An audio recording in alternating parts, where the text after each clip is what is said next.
Qué alegría llegar a este tercer día de este gran evento que tenemos el honor que se dé en el país. Gracias a todos por estar aquí igual, aprovechando, porque esto para nosotros realmente, y tengo que decirlo, y me voy a tomar unos minutos ya que tenemos una hora de panel, pero esto es realmente relevante para nuestro país. Desde la Cámara de Innovación y Tecnología Ecuatoriana tenemos este rol de promover el que la tecnología y la innovación llegue a todos los sectores, y tener eventos como este que a veces veíamos lejano que pase aquí en Ecuador. Es un honor tenerles aquí, tener aquí que conozcan nuestro país y tener tantos profesionales internacionales y nacionales unidos generando eso, relaciones, un ecosistema de innovación, y que ese desarrollo competitivo, que esta base de innovación y tecnología es del eje central, lo conozcamos, aprendamos y lo hagamos parte de nuestro día a día. Ya veíamos, y con eso sin más, bienvenidos a este panel con el que voy a compartir con tres profesionales increíbles con los que hemos podido conversar previamente de un tema esencial que es la innovación y las plataformas digitales como un eje central para esta innovación. Vamos a ver en dos sectores, el uno en el sector financiero y en el sector asegurador, y esto es central, justamente el hablar de innovación. Un eje central es la tecnología, cómo aprovechamos la tecnología para mejorar nuestros modelos de negocio, para acercarnos más al usuario, y en ese sentido en dos sectores que están permanentemente cercanos a la gente se vuelve central.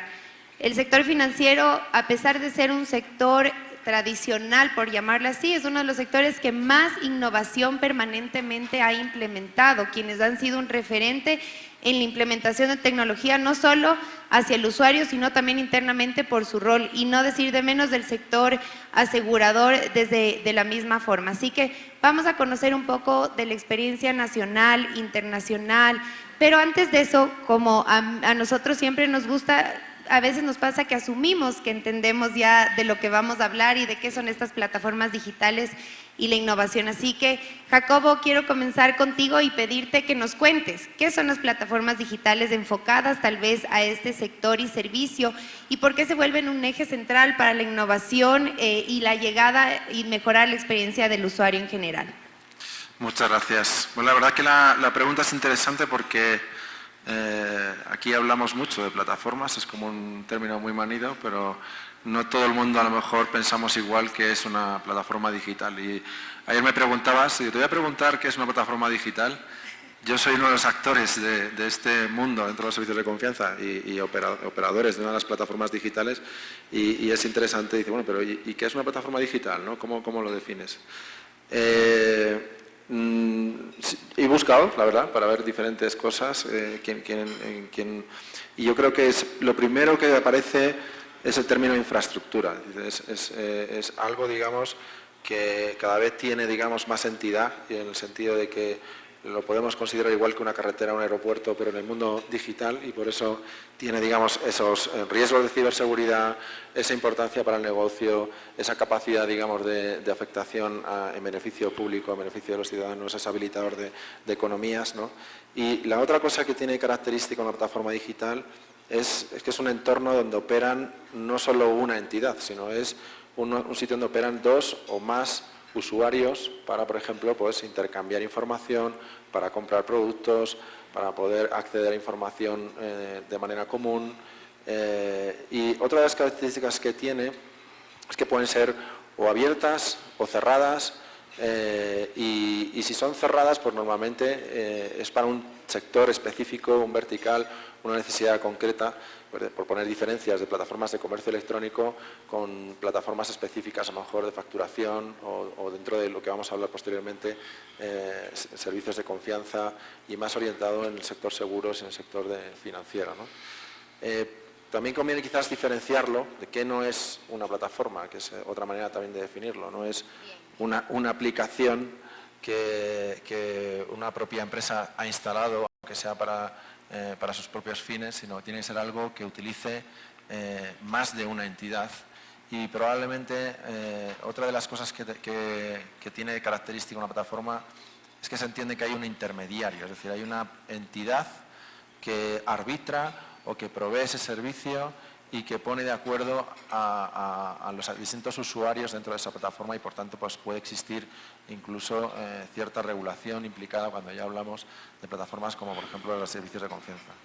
En el caso concreto de los servicios de confianza y estando en el foro de ID Foro, yo creo que la definición pues empieza en qué se entiende por estos servicios de confianza, que no son solamente la identificación, o sea, la certificación de la identidad, que es una de las cosas más relevantes, sino el resto de servicios como el sellado cronológico, el archivado a largo plazo, las comunicaciones certificadas, la verificación de documentos que están firmados, que es otro servicio, ¿verdad? Muchas veces nos preocupamos de firmar, que es otro de los servicios, pero esos documentos hay que verificarlos en un futuro. De los distintos tipos de identificación, no solamente obviamente con la emisión de un certificado, sino de identificar atributos, es decir, aunar en un sitio donde yo pueda consultar cosas de identidad que tienen que ver con la identidad, pero que no todo el mundo puede decir, como por ejemplo el carnet de conducir, o si tienes un título universitario, o si perteneces a un gremio, o si estás habilitado para determinada función. Entonces, en una plataforma de este tipo, pues son estos servicios que proveemos a las distintas empresas usuarios y que puede, digamos, hacer interactuar a ciudadanos y gobiernos, a clientes y proveedores, a empleados y empresas y como consumidores de este tipo de plataformas. Muchas gracias, Jacobo. Y aquí entra un término que tal vez también hemos escuchado que resume lo que tú has mencionado y que es la economía colaborativa, en donde diferentes actores desde su rol y su gestión entran a trabajar por mismos fines. Y esto es lo valioso de la economía colaborativa, que es la base también de las plataformas digitales y ya entendiendo lo que son las plataformas digitales, lo que no son. Y todo esto, quisiera comenzar contigo, Patricio. Además que tengo que decirles que tenemos un panel internacional, tenemos México, Ecuador y España, así que eso nos permite también tener unas visiones internacionales y que podamos comparar también realidades y retos que también lo vamos a hablar. Pero Patricio, no solo aquí en Ecuador, porque finalmente las aseguradoras también tienen una incidencia internacional, tenemos internacionales que están acá, pero si ya entendiendo lo que son estas plataformas digitales, ¿cómo está el sector? ¿Cuáles son las tendencias? Y cómo esto también les está llevando, impactando en la industria y en la mejora de sus servicios. Gracias, Gisela, y gracias a los organizadores por la invitación. Definitivamente el sector asegurador está sufriendo una transformación a nivel global llevado por la necesidad de ir de la mano con el cambio que está viviendo la sociedad en general. Y en ese sentido, las plataformas, la tecnología se ha convertido en un aliado importantísimo para poder no perder el ritmo respecto de lo que demandan los usuarios y demanda la forma de hacer el negocio asegurador en la actualidad. Yo diría que en el caso ecuatoriano, por ejemplo, ha sido un proceso que se comenzó a vivir desde antes de la pandemia, por ejemplo, en el sentido de que durante algunos años comenzamos a luchar y a proponer a nuestras autoridades reguladoras, etcétera, cambios en el tema de normativa adecuada para comercio electrónico, para facilitar, ¿no es cierto?, la concreción, perfeccionamiento del contrato de seguros, etcétera. Y por suerte tuvimos la oportunidad de dar un paso antes de la pandemia, cosa que cuando ocurrió esta catástrofe, el mercado pudo tener la capacidad de tener una reacción positiva, de continuar sus operaciones y estar cercano a los usuarios en el momento que más lo deseaban, especialmente los seguros de vida y de salud que tanto impacto tuvieron por la pandemia. Eso ratificó, creo yo, convenció a muchos, la necesidad de cambiar sus modelos de negocios, de prepararse y visualizarlos de otra manera, de la mano de cómo estaba evolucionando inclusive los propios usuarios, los potenciales clientes, para poder servir. Y eso ha desarrollado, ¿no es cierto?, todo un camino en el sector asegurador para la utilización de tecnología, de plataformas, desarrollos de plataformas propias también, para poder lograr ese objetivo. Y hablando de objetivo, yo quiero enfatizar un tema especialmente para los países latinoamericanos. Y es que hay una gran meta a nivel del sector asegurador regional, y es el compromiso de cerrar la brecha de protección que existe en nuestras sociedades en la actualidad. Es dramático ver primero las cifras y luego palpar la realidad de existiendo este mecanismo, ¿no es cierto?, de gestión de riesgos financieros, como es el seguro, que tiene 7 siglos de desarrollo. Todavía en nuestras latitudes la penetración es muy baja. Y en tal sentido, los mercados están convencidos que la utilización de una adecuada estrategia de innovación, con la aplicación de la tecnología en este desarrollo tan acelerado que está teniendo el conocimiento, el manejo de la data y tantos otros servicios que ayudan en ese fin, creemos que estamos en el camino correcto para ese gran objetivo. Es decir, lo que mueve, y ese es un gran mensaje que nosotros siempre queremos dar hacia todo nuestro mercado, lo que mueve debe ser una intención máxima, como es el de proteger mejor a la colectividad. Nos estamos preparando para el fenómeno del Niño. Y las últimas estadísticas, por ejemplo, en México, según un último estudio de la Suiza de Reaseguro, en los últimos 10 años, menos del 10% de las pérdidas económicas que se sufren por catástrofes naturales han tenido cobertura de seguro. Cuando existe la posibilidad, ¿no es cierto?, de brindar mucho más estabilidad a las familias, a la economía en general, etcétera, vía este mecanismo. Entonces, esa intención de cerrar la brecha de protección lleva y está llevando a los mercados, está llevando a las compañías a buscar apoyos, alguien lo mencionaba aquí, ¿no?, a buscar esta economía colaborativa con otros actores, inclusive creando ecosistemas, como se está haciendo en el Ecuador. Tú y yo participamos del clúster financiero y es un escenario perfecto para encontrarnos con otros actores que probablemente no tenemos mucho contacto, pero que al coincidir en ciertos objetivos, pues estamos impulsando inclusión financiera y protección de seguros, acceso a seguros, etcétera, ¿no? Así que el impacto que se está teniendo para cumplir ese objetivo es muy importante. Ciertamente el sector asegurador dentro de los sistemas financieros a nivel mundial es un sector un poco más lento en las transformaciones, ¿no? No tenemos el mismo ritmo de las instituciones financieras a nivel mundial, inclusive, pero yo diría que a paso seguro ya se están dando iniciativas de utilización, como decía, desarrollo de plataformas in-house, o utilización de un ecosistema que ya ha ido avanzando en ciertos temas que se alinean al objetivo, y también la utilización de plataformas globales que, como se mencionaba, pues tiene también y generan mucho beneficio para poder alcanzar ese objetivo. En esa línea vamos, ¿no? Gracias, Patricio, y me parece muy importante solo comentarles frente a lo que decía Patricio 2 cosas. La una es que en nuestro país la ley FinTech se promulgó en diciembre anterior y eso recién ahí es cuando se permite formalmente el uso de plataformas digitales en los diferentes sectores ya con temas regulados y formales, así que eso es importante mencionarles.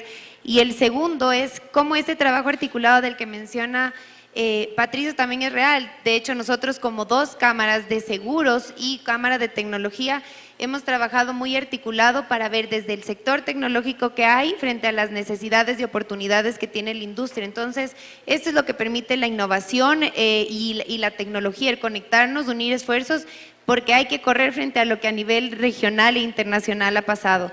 Si me permites, hay tal vez un temita que Con se me gusto. estaba quedando, ¿no? Pero en algunos foros, y especialmente por un colega, repite mucho la palabra, ¿no? El sector asegurador siempre ha sido, al menos en el Ecuador, ¿no? Entiendo que a nivel global es así, ¿no?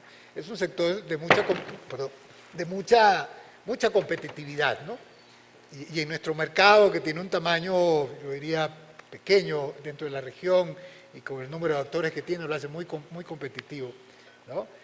Pero estamos cambiando el chip, y eso es un tema muy clave, ¿no? Estamos cambiando el chip hacia un mercado donde se articula de otra manera, y aún existiendo competencia, aún existiendo la competencia, ya las compañías ven el negocio de otra manera y ahora existe la competencia, ¿no? En un marco de cooperación, ¿no es cierto?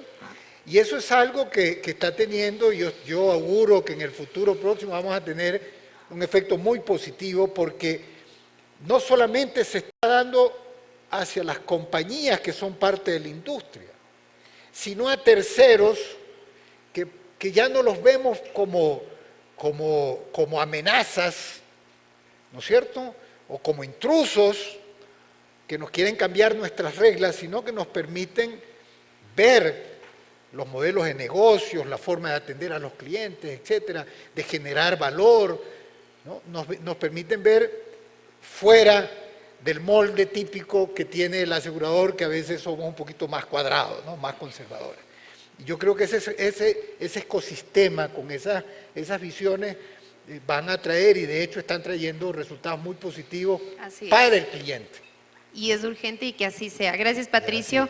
Bueno, quiero decirles que Jorge, que está aquí desde México, y yo mencionaba nuestra ley FinTech promulgada en diciembre, es uno de los que creó la ley FinTech de México. Así que es un honor para nosotros tener nuestra ley. De hecho, fue con mucha recomendación desde México para saber cómo ir armando. Tiene retos y todavía hay un camino que recorrer, pero es un honor tenerte aquí y de hecho hablar de justamente esto, cómo, no desde FinTech exactamente, pero desde el sector financiero, que es un sector que conoces, cómo también es de estas tendencias de plataformas digitales y cómo están incidiendo en el desarrollo de la industria. Ya vimos del sector asegurador, ahora vamos al financiero.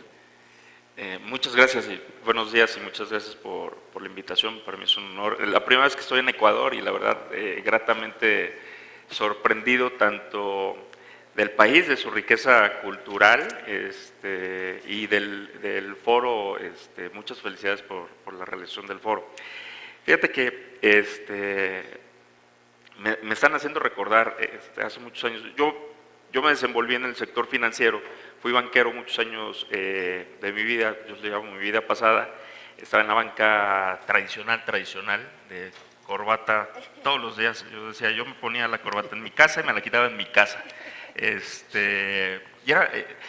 tuve la oportunidad de trabajar en Nueva York, en Citigroup, cuando era el banco más grande del mundo. Viví la crisis del 2008 trabajando desde la banca. Entonces, yo siempre he considerado que me formé en el mundo financiero. Entonces, de cierta manera, comprendo o intento comprender la banca tradicional. De ahí regreso a México para emprender, y por X y Y situación me vi envuelto en el desarrollo de la industria fintech en México. Y como mencionas, la ley fintech, y les podía contar muchas anécdotas que hay, o la verdadera historia de la ley fintech, pero la ley fintech, empezamos las pláticas con el gobierno. Primero, algo que a veces se malentiende, dicen que el gobierno impuso la ley fintech, y eso es completamente mentira.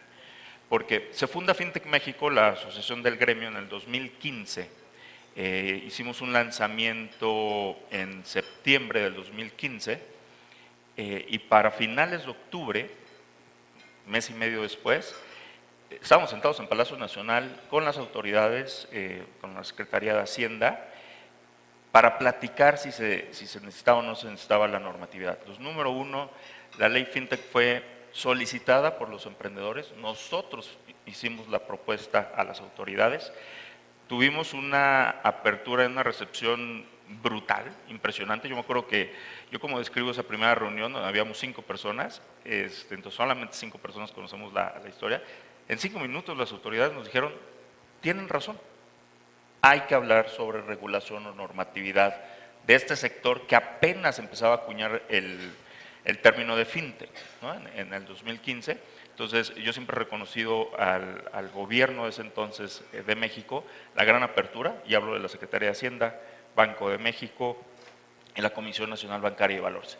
Trabajamos, hubo un cambio de secretario para el 2017, en diciembre de 2017 se aprueba en el Senado con una votación unánime, todo el Senado votó a favor de la ley FinTech, lo cual es algo sorprendente, porque México no se distingue precisamente por tener unanimidad en la aprobación de leyes, menos en leyes tecnológicas, y fue la primera ley FinTech del mundo, no de Latinoamérica, del mundo. Entonces, fue un trabajo que creo que los que tuvimos la oportunidad de participar en eso nos sentimos, ¿no? Pues muy honrados de haber podido hacer eso, repito, junto con el gobierno y la iniciativa privada. Ahora, esto, lo que la banca, ¿no? La banca definitivamente es uno de los grandes consumidores de tecnología históricamente. Algún día me acuerdo que platiqué con el CEO de IBM, me decía, pero mis mayores clientes a nivel mundial es la banca, los que más consumen tecnología es la banca o el sector financiero, ¿no? Inclusive las fintechs pues, no nos compran ni 3 pesos, ¿no? Era puro microbio que no teníamos ni para pagar la renta. Sin embargo, creo que fintech fue la creación de la industria fintech, y ya como pasábamos de ser niños a gente de pantalones largos, ¿no? Yo creo que fue una inyección o un piquete hacia la banca para despertar. Porque si bien consumían mucha tecnología, eso no quiere decir que hagas innovación, ¿no? Tú puedes comprar y comprar tecnología, pero tal vez no estás innovando en nada. Entonces yo creo que también una de las grandes aportaciones del sector fintech hacia el sector financiero, pero principalmente el impacto que puedes tener en la población, es que los mismos bancos empezaron realmente a interesarse en introducir procesos novedosos, crear innovación, ver qué estaba sucediendo, porque empezaron a sentir un poquito de cosquillas, decir, no vaya a ser que realmente cambien los grandes paradigmas, ¿no?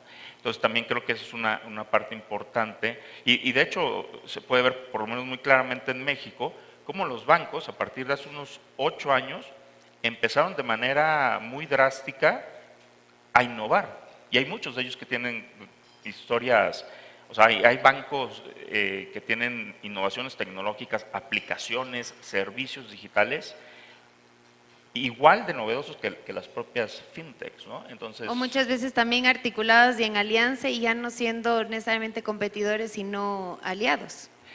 fíjate que, y lo mencionaba Patricio, sí, pero eso yo lo veo como en una etapa más reciente, porque hace varios años lo que decían es siempre se ha dicho en el discurso, ¿no? Para ser políticamente correcto, lo cual yo no soy,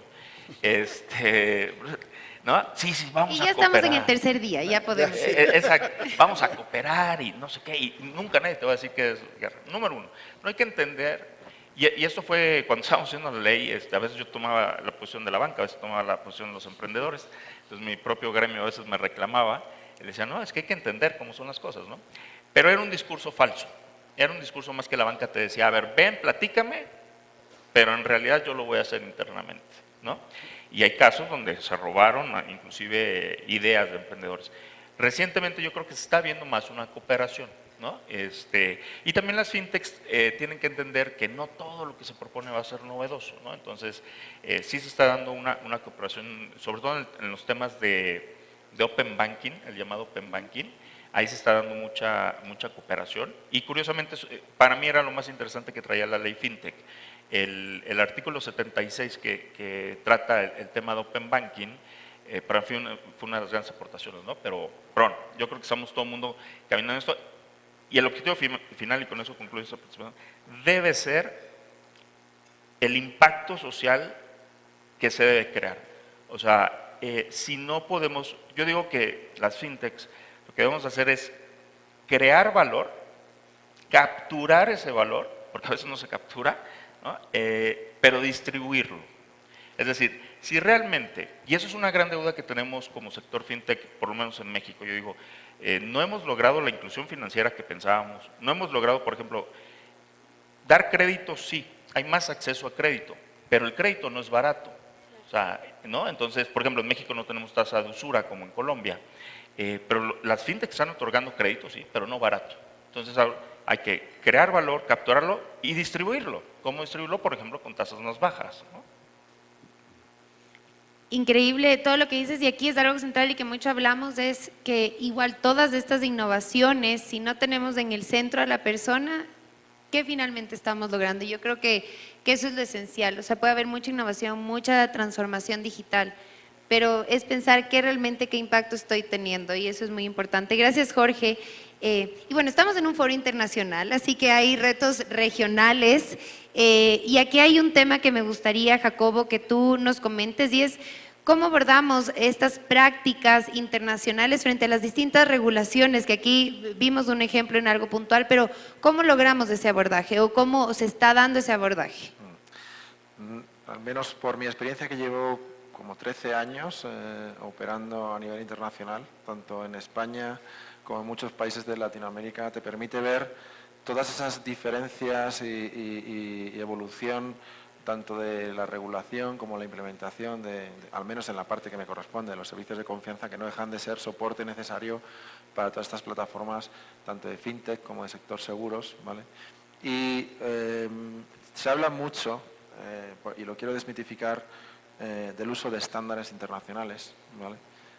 Como una gran solución, pero los que estamos, digamos, remangados tratando de que esto sea una realidad, te das cuenta que eso es solamente el principio, y que hay que, digamos, ser mucho más práctico. La implementación de un estándar para que realmente haya una interoperabilidad, para que haya un reconocimiento de identidad entre un ciudadano de un país y otro, para que puedas validar un documento que a lo mejor está generado por distintas aplicaciones, en un futuro en cualquier aplicación, para que puedas, digamos, comunicar algo y que no haya dos sistemas que entre ellos no se comuniquen. Ese tipo de cosas implica necesariamente profundizar en la implementación de esos estándares con actores de la industria, que somos los que, digamos, damos estas infraestructuras, y que haya un aporte de valor y un uso real en los distintos verticales que usan estas infraestructuras. Por poner un poco un ejemplo, es una realidad que aquí todo el mundo estamos emitiendo certificados digitales y que hay estándares como el X509 para emitir un certificado digital.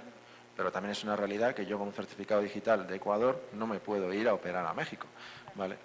Y ya lo más ridículo es en Europa, por criticar un poco localmente, los que están allí emitiendo certificados digitales se dan cuenta que sí, la administración pública ha hecho un esfuerzo para poder dar servicio a los ciudadanos a través de un certificado digital, y hay una ley europea, EIDAS, ¿vale?, que permite de manera forzada a todos los países esa interoperabilidad. Es decir, tú debes de admitir un certificado desde España emitido en Francia o desde Italia, pero a efectos prácticos, si tú te vas a una web de la administración pública, resulta que para tú autenticarte hay un servicio de validación de certificados que tienes que también darte de alta como emisor de certificados. Y los que no están ahí, aunque hay una ley que se supone que tiene que haber un reconocimiento mutuo, no puedes utilizar esos certificados a efectos prácticos con una web en concreta, pues por ejemplo, pues para consultar pues un expediente o para consultar una multa, y por tanto tienes que sacarte un certificado local con una autoridad de certificación local. Entonces, en la implementación es donde, digamos, está el reto, y luego hacerlo una realidad con el apoyo de los supervisores y de los reguladores de las distintas industrias verticales. Y ahí es donde nosotros creemos que jugamos un papel muy importante en intentar, sobre todo, buscar problemas concretos que tengan una solución que podamos aportar, demostrar a la industria y a los reguladores de esa industria que ese problema concreto tiene solución gracias a este tipo de infraestructuras, y cuando, digamos, veamos que tiene sentido, entonces sí, regular, incluso hacer obligatorio ese tipo de servicio. Es decir, oye, ¿cuándo es conveniente la obligatoriedad de utilizar un certificado, pues por ejemplo, para factura electrónica, o utilizar conservación a largo plazo de documentos? Pues cuando sepamos que hay una infraestructura de uno o más operadores y que hay un caso de éxito que realmente funcione y que sea una realidad. No decir, venga, regulo, me vas a un estándar de archivo a largo plazo y ya asumo que con eso se va a utilizar. Otro de los ejemplos que puedo poner es en comunicaciones certificadas, que es otro de los elementos. Si cada una de las administraciones públicas de manera unilateral saca un sistema basado en una regulación o un estándar de comunicaciones certificadas, y yo que soy un ciudadano me tengo que ir a una administración pública y abrirme un buzón y resulta que no puedo interoperar nada más que con esa administración pública, y un banco tiene que hacer lo mismo en su online banking y tener mi mensajería ahí, pues no es una realidad que digamos, esté trasladando la implementación que queremos cuando se debe ese estándar, ¿vale? Entonces hay que también pensar en el concepto de, bueno, ¿cuál es el domicilio electrónico de una persona? Que a lo mejor no es el buzón en la web del banco, ni es el buzón que me da la administración local. A lo mejor mi domicilio es una dirección de correo electrónico que yo he elegido, y ver cómo conseguimos hacer una comunicación certificada con plataformas que permiten interactuar este tipo de domicilios con cada una de las entidades que quieren comunicar, ¿no? Y así, bueno, podría tirarme extendiendo los distintos ejemplos, pero esas son las dificultades que tenemos a la hora de abordar internacionalmente esta implementación en la regulación basada en estándares, ¿no? Muchas gracias, Jacobo. Y tú mencionaste algo que finalmente es el objetivo de esto, que es la interoperabilidad. Y ahí quisiera, Jorge, que tú nos comentes. Y a mí, de nuevo, me gusta ir como a la base. ¿Qué es de esto de la interoperabilidad? Porque suena, pero no es, o sea, ¿a qué realmente nos enfocamos y cómo esto se vuelve un rol clave en la economía digital? Claro, mira, la interoperabilidad ni siquiera se debería de discutir. El uso de la tecnología ni siquiera se debería de discutir. Digo, qué bueno que existen foros como este, pero no deberían de existir. En ese sentido, no hemos alcanzado algo que la misma tecnología te lo permite por default. Es decir, a ver, yo creo que aquí todos usamos WhatsApp, ¿no? No sé, alguien que levante la mano si tuvo que tomar cursos para aprender a usar WhatsApp, ¿no? Pues yo creo que nadie, ¿no? Y esa es la historia de la tecnología de la humanidad, ¿no? O sea, el dominio de la técnica viene desde que empezamos a dominar el fuego. Pues yo creo que nadie nos enseñó a dominar el fuego. Te quemas, ¿no? Lo usas o no lo usas, la rueda, etcétera. Entonces, la tecnología te permite eso. Es decir, plataformas, he intercambiado con muchos aquí presentes mi número de WhatsApp, te estás comunicando y nadie nos tuvo que explicar. Esa es la verdadera interoperabilidad. Entonces, estar hablando de esto en el sector financiero, pues es decir, no hemos logrado realmente la base o ese dominio de la técnica, dado que lo tenemos que platicar. Ahora, es importantísimo lograrlo.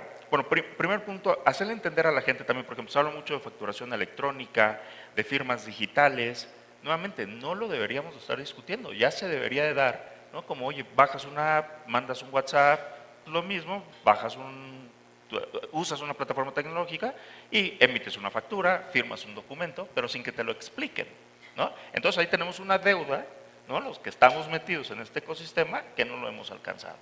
Ahora, la interoperabilidad yo creo que es, hoy en día la tecnología nos permite no nada más, o sea, podemos tener ese gran sueño latinoamericano o panamericano, ¿no? De poder operar en todos los países de manera tan singular. O sea, yo venir a Ecuador y poder demostrar aquí quién soy, por ejemplo, en los temas de identidad, ¿no?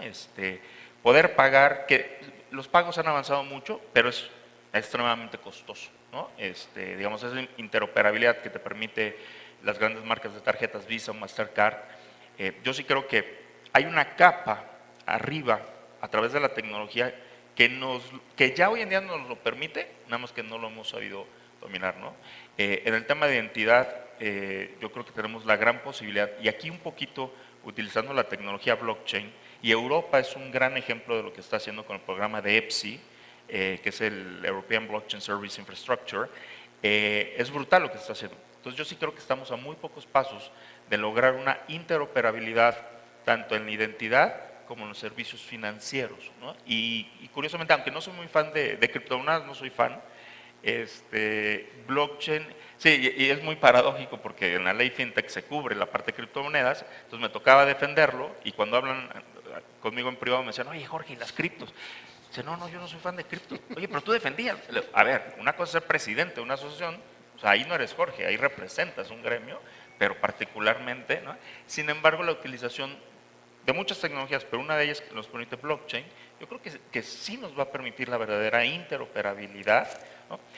A ver, en todos nuestros países tenemos diferentes carreteras, ¿no? Unos con curvas, unos con topes, unos con baches, como México, ¿no? Pero entonces cada quien tiene su carretera y nos enfocamos más en la carretera.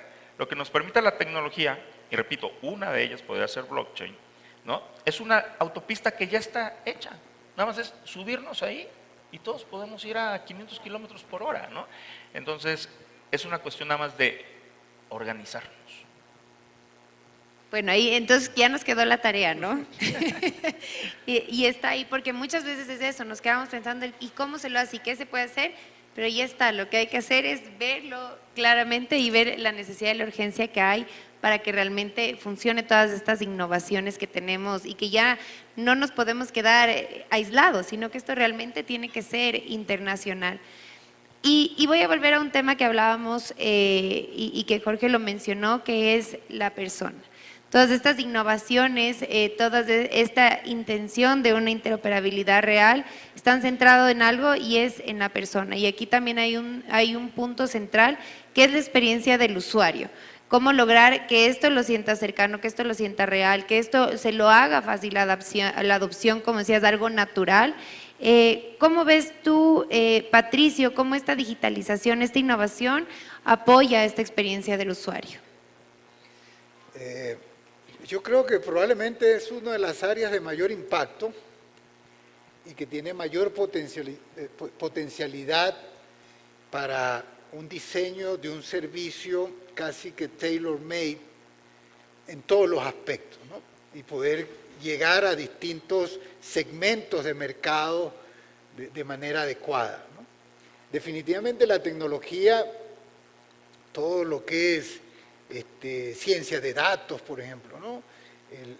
La propia nube, el mismo blockchain, ¿no? Son instrumentos que están ayudando a los servicios financieros a enfocarse más, ahora que se habla mucho, ¿no es cierto?, del customer experience, del customer journey, ¿no es cierto?, y el user interface, user experience y tantas cosas, ¿no?, para simplemente resumirlo en que hay que satisfacer y hay que amoldarse a lo que el cliente realmente necesita y quiere, ¿no?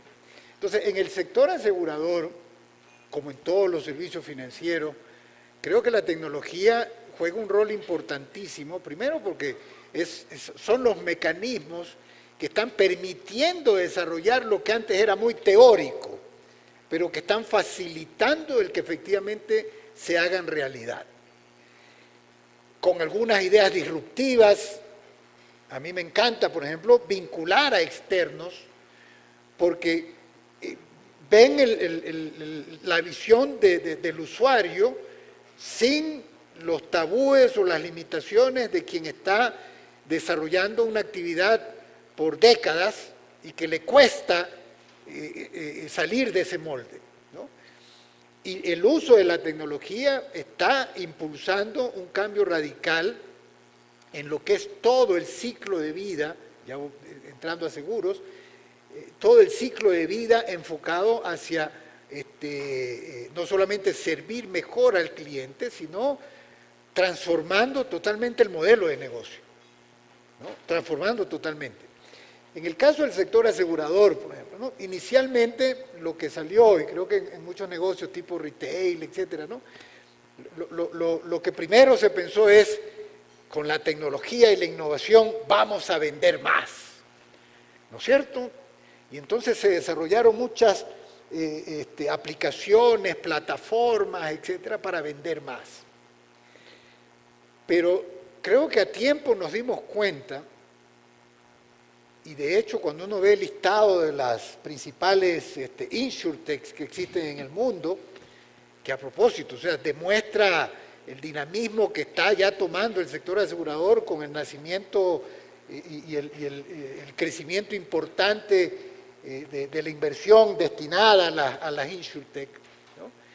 Uno ahí se da cuenta, ¿no es cierto?, que cuando ves el listado, que las líneas de apoyo en los cuales se están enfocando las insurtech ya no solamente es en venta, ciertamente hay una parte importante, pero hay otras áreas dentro del ciclo del servicio y del negocio que están teniendo importancia, como por ejemplo el tema de data analítica, pero no solamente para vender más, que es importante, ¿no? O sea, es un tema crucial y me gustaría luego tratarlo, ¿no?, dentro de lo que son retos hacia el futuro, ¿no?, la importancia de conocer mejor al cliente para el desarrollo de esos productos y servicios que son los que van a apoyar a inclusión financiera.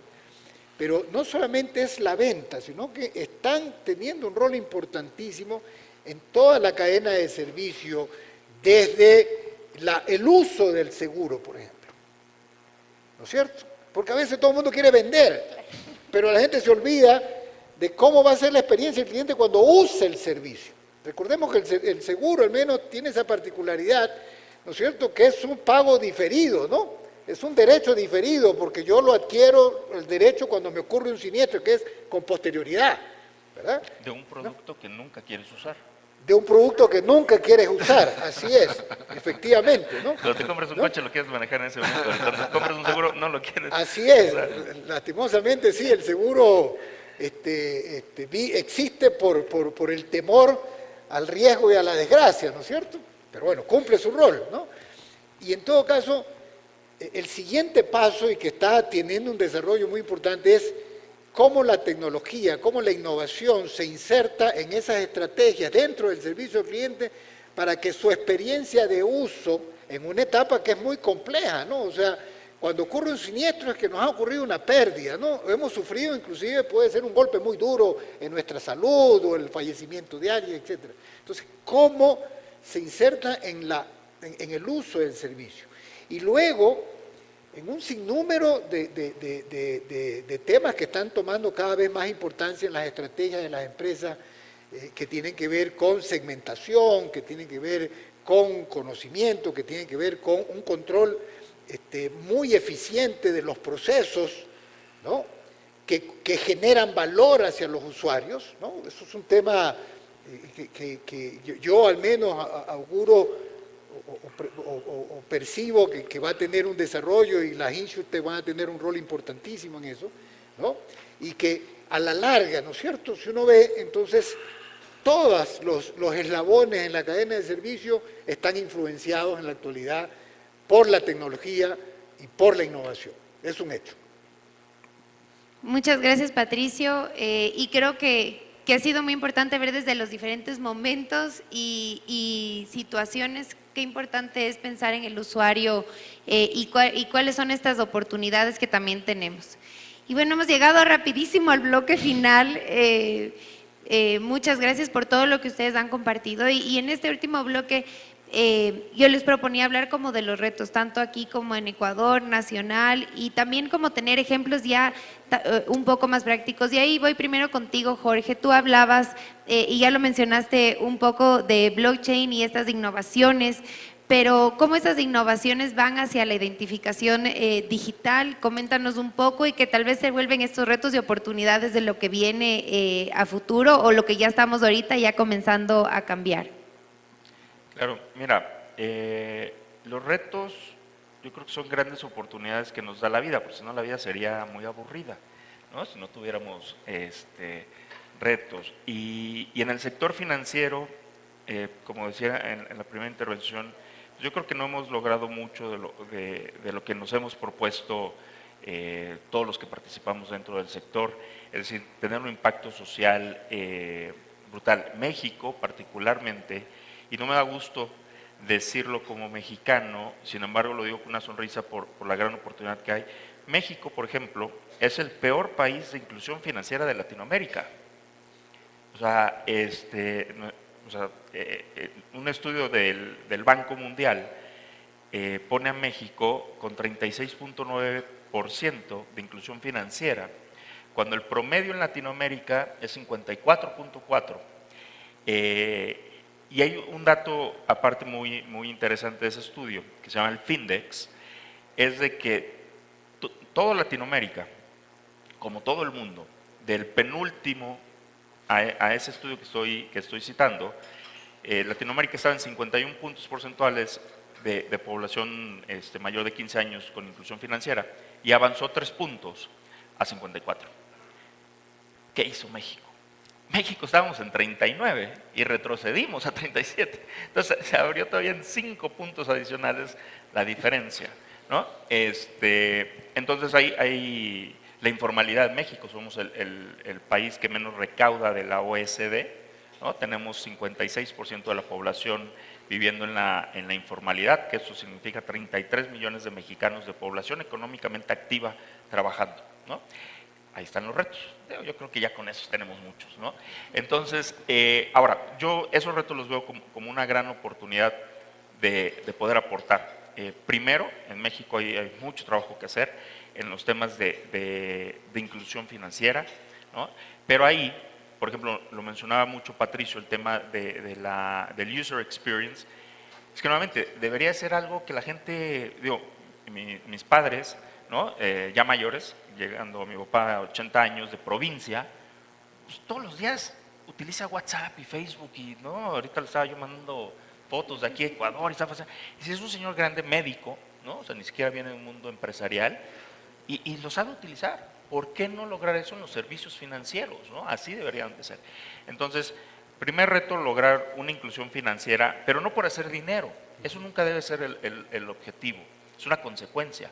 Lo que debemos de pensar es cómo le damos un servicio realmente a la gente, cómo trasladamos ese valor hacia la gente. Entonces, la inclusión financiera sigue siendo un gran reto en la región. Creo que la tecnología, también como decía hace unos minutos, la tenemos ahí, hay que saber aprovecharla para que el usuario final la adopte sin pensarlo. Eso sería maravilloso, sería muy bonito. O sea, decir, oye, yo bajé Instagram o bajé TikTok y nadie te enseñó solo. Oye, yo bajé una tal aplicación, yo puedo hacer pagos, puedo hacer temas de identidad y demás, ¿no? Y por último, en el tema de identidad, nosotros en la plataforma donde ahora trabajo, estamos metidos de lleno, empezamos como fintech, hicimos un pivoteo hacia identidad digital y creo que el tema de identidad digital tiene un impacto mucho mayor que el impacto de fintech. Para México está estimado que fintech podría aportar 4 puntos porcentuales del Producto Interno Bruto, de crecimiento económico. 4. La identidad digital puede aportar 13% de crecimiento. Más de 3 veces que lo que aporta fintech, ¿no? Y es tan básico, digo, y voy a hacer una tontería, probablemente ya dije muchas, pero voy a decir otra más, ¿no? Es tan básico como pensar, a ver, hablamos de inclusión financiera, pero tú no puedes abrir una cuenta de banco si no tienes una identidad. Entonces, el principio de todo, no puedes obtener un seguro si no tienes una identidad, ¿no? Entonces, el principio, por eso es la importancia de la identidad digital. Entonces, y también estamos sumamente atrasados. En toda la región, en todo el mundo, ¿no? Europa está poniendo un gran ejemplo con el eIDAS, ahora el 2.0 inclusive, y la aportación que está haciendo con EPSI. En Latinoamérica tenemos el Banco Interamericano, a través del blockchain, proponiendo esta tecnología de blockchain.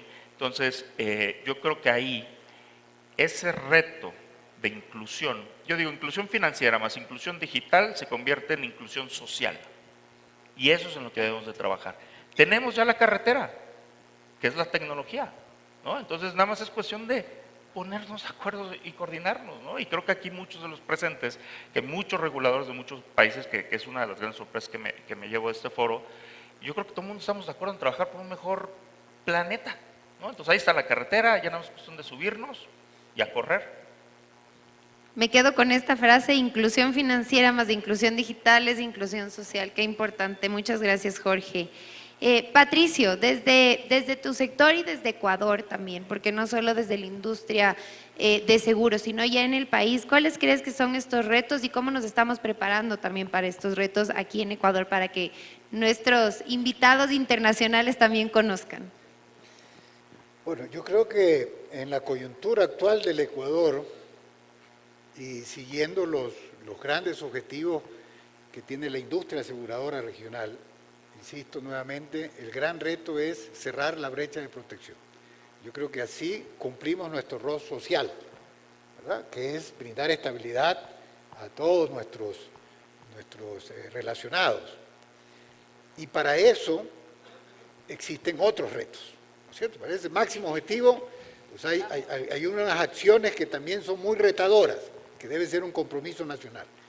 El primero, que lo compartimos, Gisela, es dar impulso, apoyo a que se lleve a cabo exitosamente, se plasme en realidad la Estrategia Nacional de Inclusión Financiera, ¿no? Que es un marco importante para generar políticas públicas con todo lo que eso significa, ¿no es cierto?, para fortalecer planes de acción que promuevan y concreten realmente la inclusión financiera.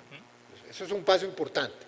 Dentro de eso está, por ejemplo, en nuestros países, y hablo en este caso por Ecuador especialmente, la importancia de la educación financiera, que es otro plan de acción, otra estrategia especial para eso, ¿verdad? Para crear más conciencia de cómo se gestionan los riesgos financieros en el país.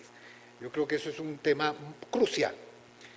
El segundo, a nivel regulatorio, es ir puliendo estas normativas que han salido. Hemos tenido, sin darnos cuenta casi, ¿no? Sinceramente, ¿no? Lo hablo con total transparencia, sin darnos cuenta, en los últimos tiempos en el Ecuador hemos tenido, en este sentido, dos transformaciones normativas importantes, ¿no? La ley FinTech, una, y la segunda, importante, y que es una tendencia mundial, que hay que reconocerla así, que es la ley de protección de datos, ¿no? Que en este entorno, donde muchos se sostienen datos, ¿no es cierto?, es un gran reto. Y entonces hay que impulsar, hay que perfeccionarla, hay que buscar las mejores prácticas y las mejores experiencias. De hecho, en las dos leyes tan importantes, ¿no es cierto?, o especialmente en la de protección de datos, todavía hay mucho por hacer. De hecho, no tenemos autoridad, no tenemos reglamento, no tenemos nada todavía, ¿no? Solamente está ahí el cuco de la ley con sus sanciones, su marco sancionatorio, ¿verdad? Pero hay todo un reto que hay que sacarle provecho, si queremos avanzar inclusive en temas tan importantes como lo que es el Open Banking, para el caso de seguros, el Open Insurance, que ya en Latinoamérica está teniendo un desarrollo, ¿no? Y un avance, lento pero seguro, ¿ok? Entonces, para mí ese es el otro punto. Y en esa línea, yo al menos en el Ecuador, al menos esto lo puedo hablar por Ecuador, digamos, ¿no? Yo creo que otro asunto clave es el acceso a la información. O sea, en este mundo, cuando hablamos de tecnología, que la tecnología se sustenta también en el correcto, adecuado manejo de la información, ¿no es cierto?, para poder investigar, identificar, crear, ¿verdad? No puede ser que el acceso a la información estratégica para esas tomas de decisiones, para ir modelando los mercados, los planes de negocio, los servicios, etcétera, sea tan restringida. En el Ecuador, qué complicado que es acceder a cualquier tipo de información. Muy complicado. Inclusive información pública, estadística pública, ¿verdad? Y ahí hay un gran reto para nuestro país, que debe ser una prioridad de todas las autoridades, el facilitar el acceso a la información para que toda esta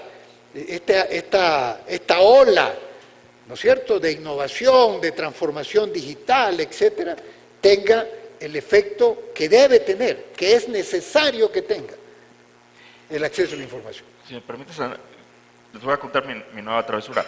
En el 2018, cuando se aprueba la ley FinTech, el día que se aprueba la ley FinTech en la Cámara de Diputados, yo renuncio como presidente de la asociación. Ya estaba harto. Misión cumplida. Misión cumplida, Claro. ¿no? Yo dije, ya cumplí con mi país, esto de la política es para profesionales, no es lo mío.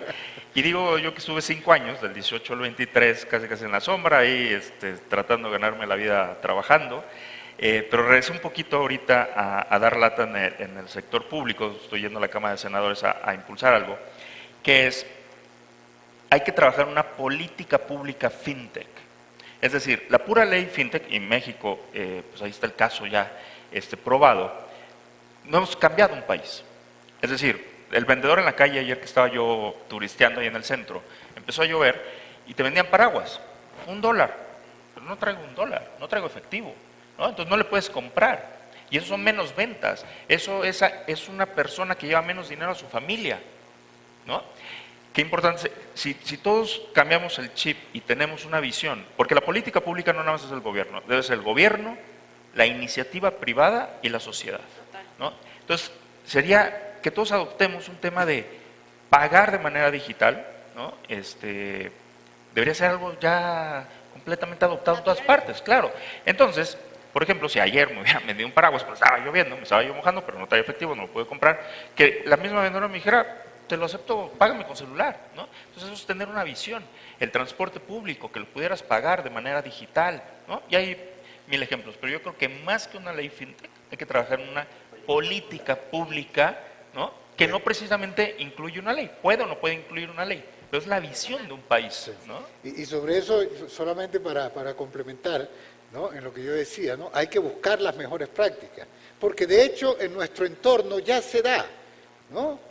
En Brasil, por ejemplo, en Río, uno va a la playa, ¿no es cierto? Se sienta, linda las playas de Brasil, y se quiere comprar un snack que es muy común allá, ¿no? Que vienen unas bolsitas que vale justo $1, ¿no es cierto? Y el tipo que está llevando ¿no? ahí armado, artesanal, ese snack, ¿no es cierto? Dice, sí, son 5.000 reales, y entonces sacan, y le preguntan, dice, ¿cartón? Y sí, todos tienen colgando aquí su aparatito para hacer la transferencia electrónica. Y Pix, ¿no? Pix en Brasil es el ejemplo mundial de Sí, pagos exacto, digitales. de pagos digitales. Es el ejemplo mundial de pagos digitales. Tal vez ahí, y vale la oportunidad de lo que mencionas, coincido totalmente, creo que más allá de la estrategia, ¿no es cierto?, que es un marco regulatorio, lo importante es una cultura, ¿no es cierto?, 100%. de inclusión financiera de muchos actores que la impulsemos en un ecosistema fuerte, ¿no? Dentro de eso, uno de los pilares, dije también el tema de la data, de la información, el acceso a información, pero es el tema de los medios de pago. Es clave para poder llegar a la inclusión financiera, ¿no es cierto? Al menos en lo que es los servicios financieros para una mejor gestión de los riesgos y prosperidad de los usuarios, ¿no? El tema de medios de pago es clave también.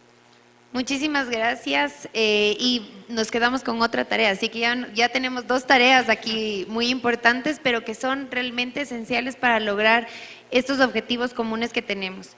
Y ya vimos los retos en Ecuador. Quiero, Jacobo, terminar este panel con cuáles son los retos regionales que tú los ves desde tu expertise y que podemos irlos para tener esa tercera tarea que nos vamos a llevar de ID Foro en este 2023. Bueno, retomando algunas de las cosas que hemos comentado, que estoy totalmente de acuerdo con ellos, que parece sorprendente que la tecnología está ahí, los estándares están ahí, es como, pero ¿por qué no se pueden ya a usarlo, no? Pónganse de acuerdo. Entonces, le puedo asegurar a cualquier proveedor de los que estamos por aquí, pueden pedirle que hagan lo que quieran en cuanto a firma, identificación, que es perfectamente posible. La tecnología permite perfectamente interoperar todas estas cosas que vemos como un sueño de sacarme un certificado en Ecuador, comprar una cosa en México, validar un documento en Brasil. O sea, todo eso se puede hacer a nivel tecnológico. Entonces lo que falta, o el reto probablemente, yo empezaría por tener una homogeneidad en el entendimiento de lo que se necesita desde el punto de vista de transacción electrónica, ¿vale? Y que es, digamos, los servicios de confianza. Porque si yo cogemos un poco la perspectiva global, te das cuenta de que para unos es solamente la emisión de un certificado digital, para otros a lo mejor es simplemente el sellado cronológico, otros se olvidan de las comunicaciones certificadas, otros se olvidan del archivo a largo plazo. muchas veces nos preocupamos mucho de firmar, pero ¿y cuando quiero validar ese documento? ¿Cómo se valida ese documento? O sea, porque todos al final empezamos a utilizar estándares de facto como WhatsApp o Adobe o la varita azul, pero muchas veces no es el único mecanismo de firma. Tenemos firma manuscrita o tenemos firma con un OTP.